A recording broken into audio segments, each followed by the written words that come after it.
or the verse which is mentioned in the Holy Quran twice, which is 𝗦𝗨𝗕𝗘, which is addressing to the Prophet that verily you, O Muhammad, cannot make the dead hear. And this verse was not speaking about the dead in the graves. Rather, this verse was comparing the stubborn disbelievers to the dead. That is what we said about this verse, which was used by some of the nawasib who antagonize and bother the Shia pilgrims in al-Baqi. We also spoke about the difference between Allah Azza wa Jal when we say Allah is 𝗧𝗨𝗥𝗕𝗘, that Allah is all hearing and He's all seeing. We said that even if one says the Imams hear, this does not make them Allah, like some of the foolish people try to say, because Allah is only 𝗧𝗨𝗥𝗕𝗘, in the sense that by His essence, He is the one that by His essence knows all things. He knows all things which can be heard. He knows all things which can be said. And He does not need any body parts or limbs in order to do this. Whereas when human beings hear, our hearing is a process. We need to hear through our ears. We need to hear through other things, etc. Just like the Imams alayhim salam. So when we say in the dua, أَشْهَدُ أَنَّكُمْ تَسْمَعُونَ كَلَامِي, this would not contradict, I bear witness that verily you hear my words. This would not contradict, firstly, the verse in the Quran which described the stubborn disbelievers, nor would it contradict that Allah is Sami'ul Basir, that Allah is all hearing and all knowing, as Allah is like this by His essence, and we cannot compare the hearing of us or the Imams to the hearing of Allah, who by His permission and power can give them the ability of hearing. And also some ignorants come along and they say that, oh, when you ask the Imams, you don't say, oh Imam, ask Allah for me. I've heard this from some nawasib before, and in fact, yes, in our narrations, it does speak about, as we said in the du'as, where you ask the Imams to ask Allah for you. But even if you just ask the Imams with the intention that you are using them to gain closeness to Allah Azza wa Jal because of their high status and not worshipping them, then there is no problem for this. What we want to do in this episode, dear brothers and sisters, is look at the ahadith of those who refer to themselves as Ahlus Sunnah, the Mukhalifeen, to see, can Allah in fact make the dead hear?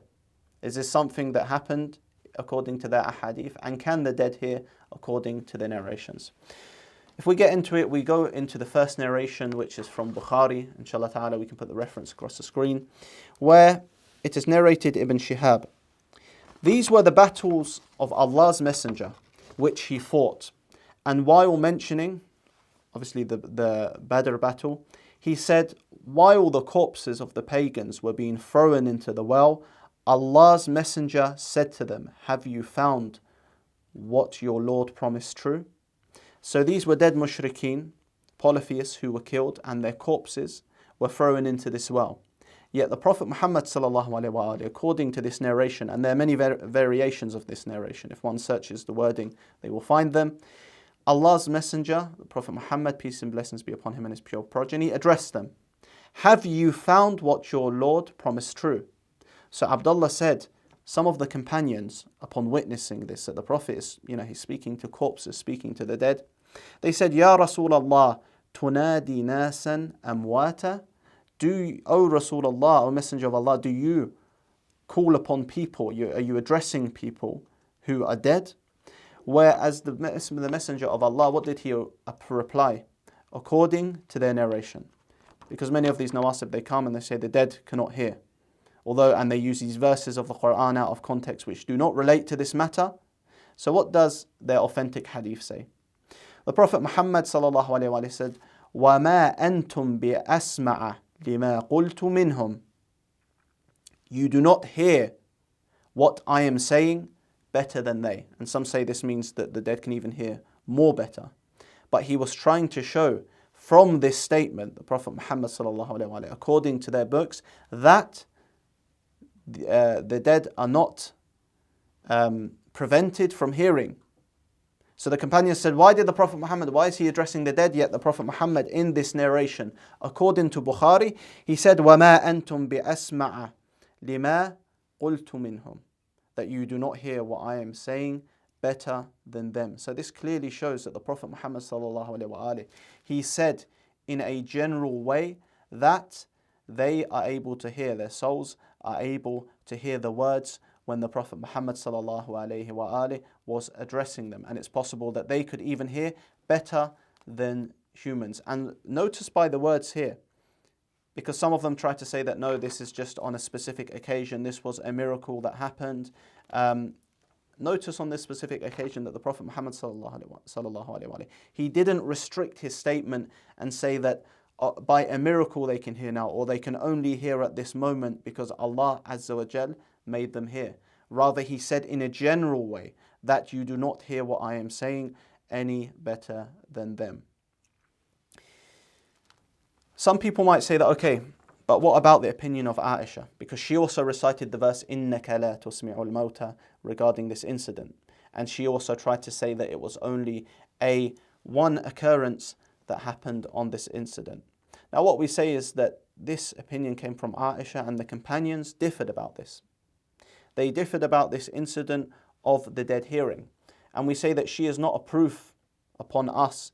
And we know that some of the companions, why would we trust some of them when there's no clear evidence that the dead cannot hear? There's no clear evidence in the Quran and the Ahadith that the dead cannot hear. So why would we trust Aisha or some of the companions when we know clearly that they innovated or they brought opinions which were not based on the Prophet Muhammad sallallahu alaihi wasallam? So that's what some of them tried to say. They tried to say that, oh, this was a restricted incident.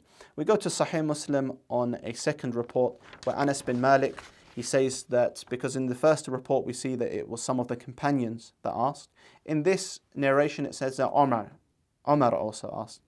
And as we know, the Nawasib, for some reason, they get enraged when we say Omar in a Persian accent. So we say it, and we still say it in a Persian accent. We stick to that just to enrage them more. So Omar said, by him who sent him with the truth, they did not miss the places of their death which Allah's Messenger had pointed for them. Then they were all thrown in a well, one after another. Allah's Messenger then went to them and said, O so-and-so, and son of so-and-so, etc., have you found correct what Allah and His Messenger had promised you? I have, however, found absolutely true what Allah promised me. So Omar, what did he see? Of course, the Prophet Muhammad addressing the dead, who were not even Muslims. These were kuffar. They died as kuffar. He saw them and he asked the Prophet Muhammad. He says, Ya Rasulullah, كيف تكلم أجسادا لا أرواح فيها? So how do you talk to those, these bodies with no souls in them? Well, how is that possible? Whereas the Prophet, he replied, وَمَا أَنْتُمْ بِأَسْمَعَ لِمَا أَقُولُ مِنْهُمْ. You cannot hear more distinctly than their hearing of what I say, but with the exception that they do not have the power to make any reply. So again, the Prophet Muhammad sallallahu alaihi wasallam, according to the narrations in Bukhari and in Muslim, said that these dead mushrikeen are able to hear. And he said it in a general way. He did not restrict it to one incident. وَالَّذِي نَفْسِي بِيَدِهِ مَا أَنْتُمْ بِأَسْمَعَ لِمَا أَقُولُ مِنْهُمْ وَلَكِنَّهُمْ لَا يَقْدِرُونَ أَنْ يَجِيبُوا. The Prophet said, لَا يَقْدِرُونَ أَنْ يُجِيبُوا. The Prophet said, by him whose hand is in my life, what I am saying to them, even though you cannot hear more distinctly than they, but they lack power to reply.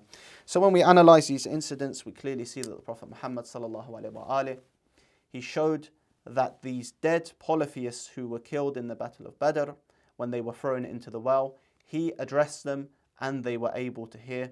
And within his statement of these ahadith, he did not restrict this to one particular incident that some of them tried to say. They tried to make excuses for this. So if these mushrikeen can hear, these people who were not even Muslims, then what is the problem to say that Allah Azza wa Jal can make His pious awliya here or His Prophet here? And furthermore, we also say that, okay, even if you say that it was this one specific incident that Allah did this, that Allah Azza wa Jal has done this, then you have proven that Allah Azza wa Jal can also make those here, the dead here, for example, their souls are able to hear. Some argue and they say that no, in other narrations, the word al-an is used. The word now is used. So this is a qaid. This restricts it. That the Prophet said, for example, they hear now. But this would not be a refutation, because if I say that someone is doing an action now, someone is looking at the sky now, for example, just because I've said al-an, it doesn't negate that he cannot do this action at other times. So even if you use this argument and you say that, okay, some of the other narrations are worded differently and they say al-an yasma'un, this would not negate them being able to hear at other times. If I say someone does an action now, that doesn't negate him that he is not able to do it at another time. So clearly when these nawasib come with the verse إِنَّكَ لَا تُسْمِعُ الْمَوْتَى, the understanding, the distorted understanding they give of this verse even contradicts their own ahadith. And as we know, of course, Allah Azza wa Jalla, it is Him who makes people hear. Let's go to Ibn Kathir. Ibn Kathir, a well-known exegete from the Mukhalifeen, and see what he says about this verse as well. إِنَّكَ لَا تُسْمِعُ الْمَوْتَى, verily you, O Muhammad, cannot make the dead hear. Because we went into some of the ahadith, authentic ahadith, which shows that the Prophet in a general way showed that the dead can hear. Ibn Kathir, he says, so for إِنَّكَ لَا تُسْمِعُ الْمَوْتَى, he says, لَا تُسْمِعُهُمْ شَيْئًا يَنْفَعُهُمْ. So he says that you cannot make them hear something that will benefit them. Why?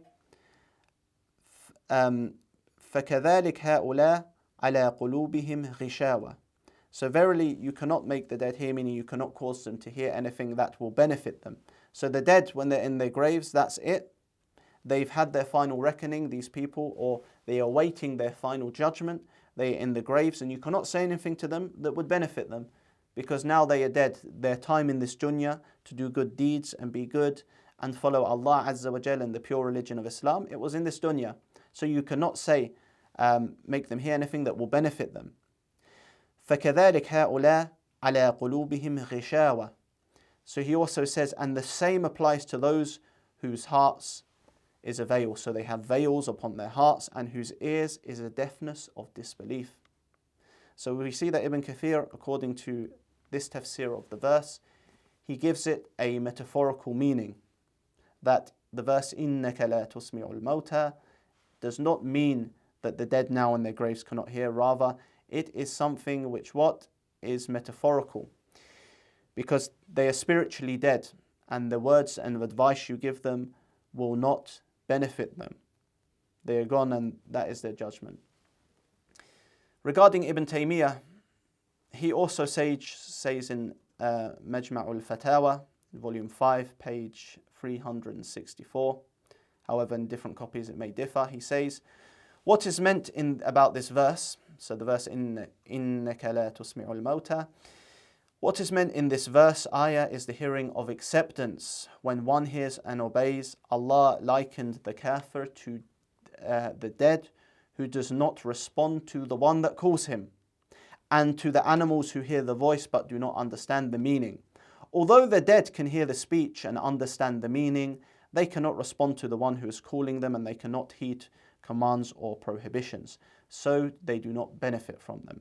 Similarly, the kafir does not benefit from the commands and prohibitions, even though he hears what is said and understands their meaning. So Ibn Taymiyyah here also says, Ibn Kathir, the Mukhalif Quranic exegete, Ibn Taymiyyah, who many of the Salafiyya love, also confirms that this verse in the Holy Quran is speaking in a metaphorical sense, and he accepts that the dead are able to hear. Although I believe in other texts of himself, he also says that not at all times or in all circumstances, but the dead can hear, and he does not completely negate the hearing of the dead according to this verse of the Holy Quran. So what we conclude for this episode, dear brothers and sisters, is that what this verse, as we discussed in the last episode, was a metaphorical verse. We go to the books of the Mukhalifeen, and we find that they themselves show how the Prophet Muhammad ﷺ addressed dead disbelievers. And when the companions were confused about this, and when they were kind of shocked about this, he replied to them that, okay, they cannot answer, but you are not better hearing than they. So clearly this shows to us that what the dead are able to hear. And when these nawasib come up to Shia or Shia pilgrims and they try to quote these verses, they are giving a superficial understanding of these verses. And in fact, we could even say they're following Aisha on these verses, but we do not follow her, because as we know, regarding Aisha, she brought innovated types of rulings which have nothing to do with the Prophet Muhammad sallallahu alaihi wasallam. And if we accept her as an authority, then there will be a big problem in regards to some of her more explicit and controversial rulings of male adult fosterage. So please join us for the next episode, dear brothers and sisters, where we will be looking at another example of a Nasabi polemicist who tries to distort verses of the Holy Quran in order to refute the Shia. اللهم صل على محمد وآل محمد وعجل فرجهم والعن أعداءهم. منهاجنا